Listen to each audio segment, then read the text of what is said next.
Hello guys, may adlaw sa atong tanan.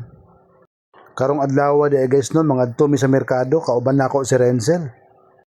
Karon di guys no, ako siyang tudluan unsaon pagpalit sa mga lamas.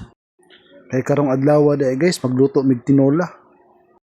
Kung inyo makita di guys no, ako siyang gitudluan unsaon pag-istorya sa mga tindera ug mga tindero diha.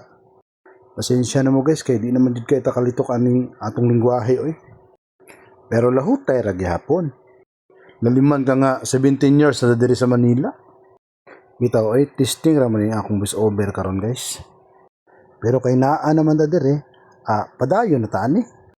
Kani bitong merkado nga among giadtuan karon kay merkado man sa Marikina. So balik ta sa atong topic guys no.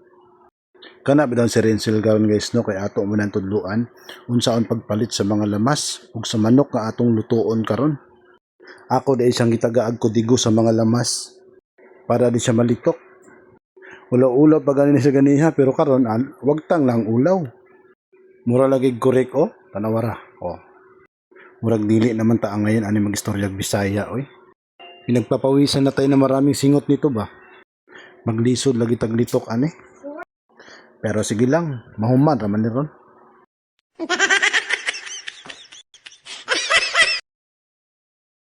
Og kana day nga time guys no, nagpalit na mig manok. Hapit na day mahuman ana. Shout out dihay no sa mga followers namo nga padayon nga nagsuporta sa among vlog. Salamat kaayo.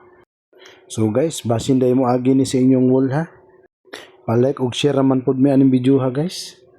Thank you kay guys. God bless sa atong tanan. 2 hours later.